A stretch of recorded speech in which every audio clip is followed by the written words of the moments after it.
Hello friends. तो dot net framework के interview questions के इस पार्ट में हम एडीओ डॉट नेट के बारे में एक इंट्रोडक्शन लेंगे। सबसे पहले हम ये जान लेते हैं कि एडीओ डॉट नेट है क्या। ADO dot net basically ActiveX data object एक पर्टिकुलर कॉन्सेप्ट है डॉट नेट का, जिसमें हम डेटाबेस से डेटा को किस तरीके से एक्सेस करेंगे उसके बारे में जानकारी लेते हैं। तो ये बेसिकली एक डेटा एक्सेस टेक्नोलॉजी है जो डॉट नेट बेस्ड एप्लीकेशंस को डेटा स्टोर्स डेटाबेसेस के साथ कनेक्ट करने का काम करता है। और जो डेटा आपके इन डेटाबेसेस में होता है, उन डेटाबेसेस को अलग अलग तरीके से किस तरीके से हम मैनिपुलेट करें उसके डिफरेंट तरीके हमें बताता है। बेसिकली माइक्रोसॉफ्ट डॉट नेट से पहले जब हम विजुअल बेसिक वगैरह पढ़ते थे तो उसमें डॉट नेट का माइक्रोसॉफ्ट का कॉन्सेप्ट था एक्टिवएक्स डेटा ऑब्जेक्ट का। तो ये एक्टिवएक्स डेटा ऑब्जेक्ट का एक एडवांस्ड वर्जन है, बेसिकली हम ये कह सकते हैं। तो जनरली जो एडीओ डॉट नेट है ये एक ऑब्जेक्ट ओरिएंटेड फ्रेमवर्क है that allows you to interact with database systems. तो जैसे कि अलग अलग लैंग्वेजेस हैं, जावा अगर आपने पढ़ी हुई तो आपने जावा डेटाबेस कनेक्टिविटी के बारे में पढ़ा होगा, that is JDBC.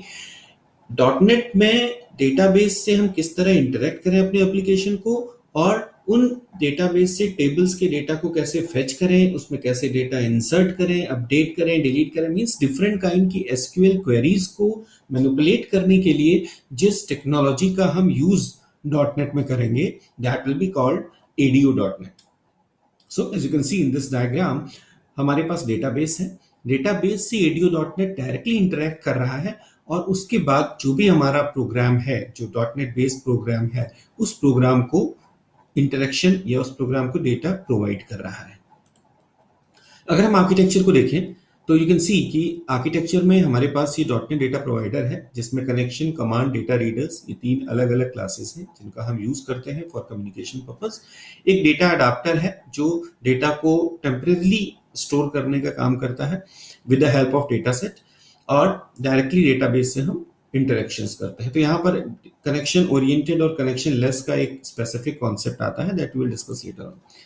ADO dot net की कोर ऑब्जेक्ट्स में हमारे पास system dot data namespace है that will have to use जब भी हम एडीओ डॉट नेट से रिलेटेड प्रोग्रामिंग करेंगे। तो जो नेम स्पेस हमें इंपोर्ट करना होगा, मींस जो हमें यूज करना होगा अपने प्रोग्राम में, that will B system dot data.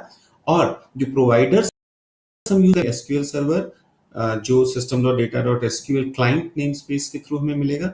ओएलईडीबी जो सिस्टम डॉट डेटा डॉट ओएलईडीबी के थ्रू मिलेगा। ओडीबीसी कनेक्शंस के लिए हम system dot data dot DBC इस नेम स्पेस को यूज करेंगे। And for Oracle specifically system dot data dot Oracle client.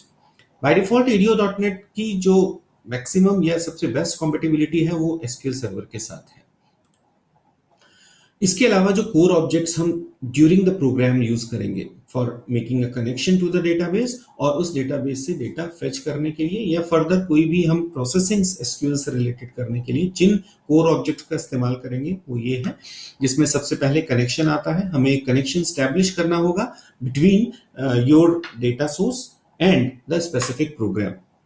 तो उसके लिए हम डीबी कनेक्शन क्लास का बेसिक इस्तेमाल करते हैं, और अलग अलग डेटाबेसेस से रिलेटेड लाइक एसक्यूएल से लेंगे तो एसक्यूएल कनेक्शन, ओडीबीसी से लेंगे तो ओडीबीसी कनेक्शन, ओरेकल से लेंगे तो ओरेकल कनेक्शन। तो डिफरेंट प्रोवाइडर्स के according we will have different connections there. Command is another class जो यूज करता है कोई स्पेसिफिक कमांड को एग्जीक्यूट कराने के लिए। जिस भी तरीके का आप कमांड एग्जीक्यूट कराना चाह रहे हैं उसके लिए हम स्पेसिफिक सॉरी कमांड क्लास को यूज करेंगे, और उसमें हम पैरामीटर्स में वो स्पेसिफिक क्वेरी प्रोवाइड करेंगे। Then there is data reader class. Sorry, तो डेटा रीडर क्लास क्या करेगा? It reads the data.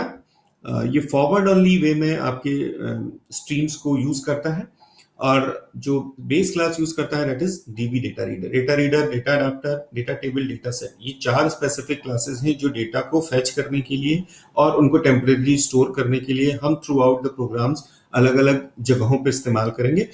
और लेटर ऑन जो भी हम एग्जांपल्स यूज करेंगे उन एग्जांपल्स में हम इन स्पेसिफिक ऑब्जेक्ट्स को यूज करके देखेंगे कि किस तरीके से हम इस पे प्रोग्रामिंग कर सकते हैं। Then the concept of connected data access model and disconnected data access model. Connected और डिसकनेक्टेड ब्रीफली हमारे सेकंड पार्ट में डिस्कस्ड है इस वीडियो के। अभी करंटली हम एक कॉन्सेप्ट समझते हैं कि जब हम कनेक्टेड डेटा एक्सेस की बात कर रहे हैं तो दैट मींस कि आपका क्लाइंट आपके डेटाबेस सिस्टम से फुल टाइम कनेक्टेड है। तो सबसे पहले कनेक्शन स्टैब्लिश होगा, उसके बाद during the time there is the system is open और during the time the program is running, आपका जो कनेक्शन होगा दैट विल कंटिन्यूस। तो ये क्वेरी पास हो रही है, दूसरी क्वेरी पास हो रही है, this will keep continuing and the connection will establish till we are not closing it. तो जब हमने इसे क्लोज कर दिया then it will be disconnected. So that's why it is called connected. Full-time connection is there between the client and database system. While in disconnected data access model, what will happen? It will make a connection, pass some query, then if there is no need of something, it will disconnect it. Okay. Next time हमको फिर से कुछ जरूरत पड़ी तो हम फिर से उसमें कनेक्शन स्टैब्लिश करेंगे और उस डेटा को फिर से रिजल्ट के फॉर्म में हम फाइंड आउट करेंगे। तो that's why it is called disconnected system, because it do not connects with the database full time. जब हमें रिक्वायरमेंट होती है तो डेटा को रिक्वायर्ड डेटा को फेच कर लिया जाता है और उसके बाद जब भी हमें दोबारा जरूरत पड़ती है फिर से हम कनेक्शन स्टैब्लिश करते हैं, फिर से डेटाबेस के साथ कम्युनिकेशन करते हैं। So this was basically a general introduction of ADO.NET। Next video में वी विल डिस्कस कि कनेक्टेड और डिस्कनेक्टेड आर्किटेक्चर ADO.NET का क्या है और किस तरीके से हम कनेक्टेड और डिस्कनेक्टेड आर्किटेक्चर के थ्रू डेटाबेस से डेटा को फेच कर सकते हैं और दूसरे तरीके के ऑपरेशंस को अप्लाई कर सकते हैं। So thank you for watching the video. Keep subscribing, keep liking. Thank you.